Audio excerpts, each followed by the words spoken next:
इस वीडियो में बताई गई सारी जानकारी पब्लिक प्लेटफॉर्म पर उपलब्ध है। इसमें ऐसी कोई जानकारी नहीं दी गई है जिससे हमारे सुरक्षा बलों की गोपनीयता भंग होती है। डिफेंस डिटेक्टिव सेना का सम्मान करता है और उन्हीं जानकारियों के आधार पर काम करता है जो सार्वजनिक रूप से मौजूद है। करीब 13,700 फीट की ऊंचाई पर चीन से आंख में आंख डालकर उसकी हर हरकत का जवाब देने के लिए तैयार हो चुका है भारत। भारत का नया एयरफोर्स स्टेशन चीन की सीमा से केवल 35 किलोमीटर दूर है और इसका नाम है मुद नेओमा air force station.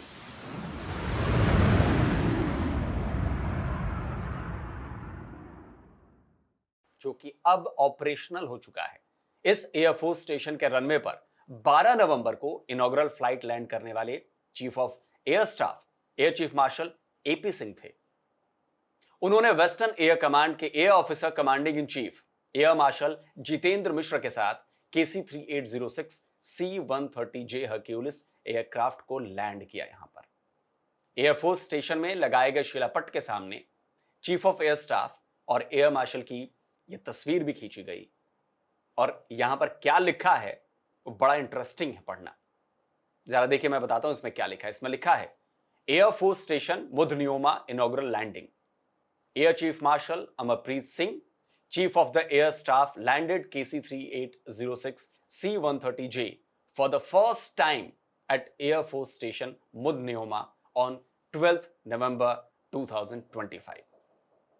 Mudh नियोमा air force station की शुरुआत को चीन और पाकिस्तान की साजिशों को भारत के सशक्त जवाब के तौर पर देखा जा रहा है और इसकी सबसे बड़ी वजह है इस एयरफोर्स स्टेशन का चीन सीमा के बहुत ज्यादा करीब होना, 35 किलोमीटर, जैसा कि मैंने आपको बताया।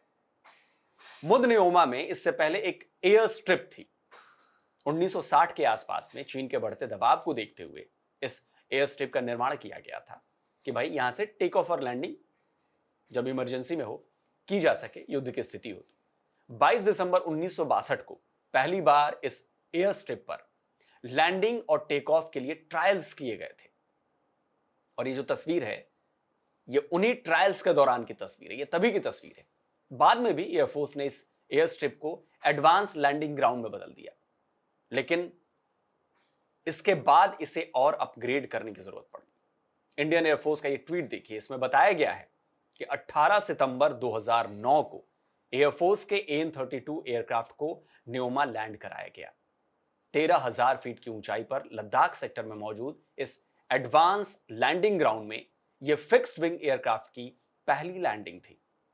यह डिफेंस मिनिस्ट्री और इंडियन एयरफोर्स का चीन को काउंटर करने के लिए बहुत बड़ा कदम था और यह बहुत जरूरी कदम था क्योंकि चीन लगातार जो उसके LAC से सटे हुए जो एयरफोर्स स्टेशन हैं उनको वो अपग्रेड कर चुका है और लगातार कर रहा है।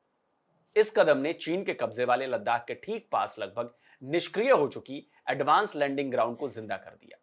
लद्दाख रीजन में इंडियन एयरफोर्स के और भी कई ऐसे AGL यानी एडवांस्ड लैंडिंग ग्राउंड्स हैं। दुनिया का सबसे ऊंचाई पर स्थित advance landing ground Daulat Beg Oldi आज भी ऑपरेशनल है और यह भी चीन की सीमा से बिल्कुल सटा हुआ है। 16,614 फीट की ऊंचाई पर बने इस लैंडिंग ग्राउंड से एयरफोर्स अपना भारी भरकम C-130J सुपर हर्क्यूलिस भी ऑपरेट करती है। यह वीडियो मई 2008 का है। तब एयरफोर्स ने अपना ट्रांसपोर्ट एयरक्राफ्ट AN-32 का ऑपरेशन यहां शुरू किया था। इसके अलावा लद्दाख में चुशुल, फुकचे और थॉइस एडवांस लैंडिंग ग्राउंड्स भी ऑलरेडी वहां पर मौजूद हैं जो चीन को काउंटर करने के लिए ही है वहां पर। 1962 की लड़ाई में इंडियन एयरफोर्स और इंडियन आर्मी ने मिलकर पहली बार टैंक और आर्टिलरी गन्स एयरलिफ्ट करके चुशुल पहुंचाए थे। इतनी ऊंचाई पर टैंक को एयरलिफ्ट करना तब बहुत बड़ा चैलेंज था, लेकिन एयरफोर्स के जांबाज पायलट चंदन सिंह ने इस कारनामे को कामयाबी से सफलतापूर्वक अंजाम दिया था और तब चुशुल पर कब्जा करने के लिए आगे बढ़ चुकी चीन की सेना को अपने कदम पीछे खींचने पड़ गए थे। डिफेंस डिटेक्टिव पर मैंने 1962 की जो बैटल ऑफ चुशुल थी उस पर एक बहुत ही डिटेल्ड मैंने वीडियो बनाया हुआ है। उसमें ये सारी जानकारियां दी गई हैं, विद रेफरेंस दी गई हैं। ऐसा नहीं है कि हवा हवाई कोई मैंने की हुई उस वीडियो में। तो आप भी उस वीडियो को जाकर देख सकते हैं। डिस्क्रिप्शन बॉक्स में उस वीडियो का लिंक मैं डाल दूंगा, लेकिन एयरफोर्स ने न्योमा एडवांस लैंडिंग ग्राउंड को अपने नए एयरफोर्स स्टेशन में बदल दिया है। और यह इंपॉर्टेंट इसलिए भी है कि इसका एक स्ट्रेटेजिक महत्व है।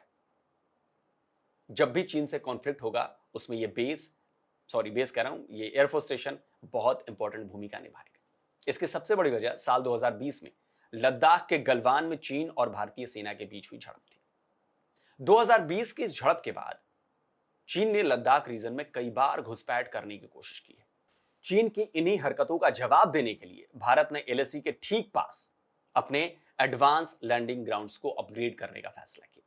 करीब 200 करोड़ रुपए के खर्च से इस एडवांस लैंडिंग ग्राउंड को एयरफोर्स स्टेशन में बदलने का जो प्रोजेक्ट था उसका जिम्मा बीआरओ यानी बॉर्डर रोड ऑर्गेनाइजेशन को दे दिया गया था।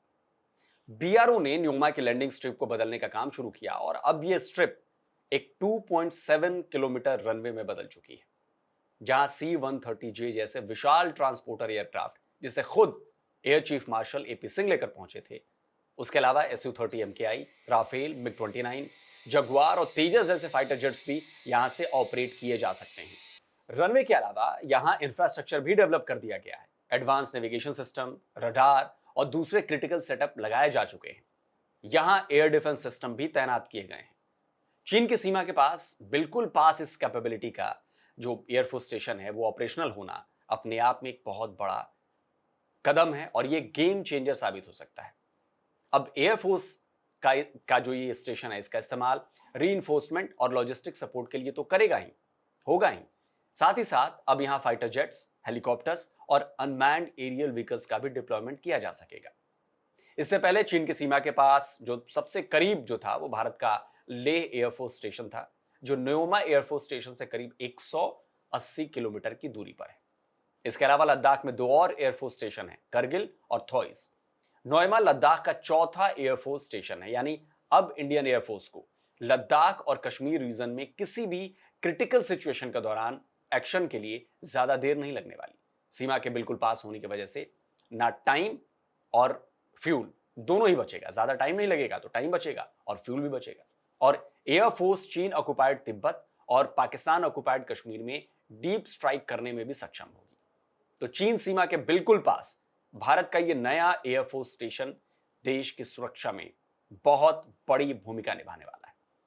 तो दोस्तों, आज की जो जानकारी मैंने आपको दी, ये जानकारी कैसी लगी इसके बारे में कमेंट करके जरूर अपनी राय दीजिए। और जिन दोस्तों ने अभी तक डिफेंस डिटेक्टिव को सब्सक्राइब नहीं किया तो भाई चैनल को सब्सक्राइब करें, साथ में बेल आइकन प्रेस करें और हाँ, ऑल नोटिफिकेशन ऑन करना मत भूलिएगा, जिससे हमारे द्वारा अपलोड किए गए हर वीडियो की जानकारी आप तक फौरन पहुंच जाए।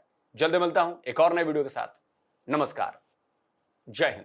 तो अगर आप चाहते हैं मुझसे बात करना, मुझसे कोई सवाल पूछना, तो फैन कॉल पर आप मुझसे कनेक्ट हो सकते हैं। फैन कॉल में ये सुविधा है कि आप अपने हिसाब से वहां पर जाकर टाइम स्लॉट बुक कर सकते हैं कि आपको फलाने दिन मुझसे बात करनी है, फलाने टाइम पे मुझसे बात करनी है। लेकिन ये भी बता दूं कि ये पेड सर्विस है।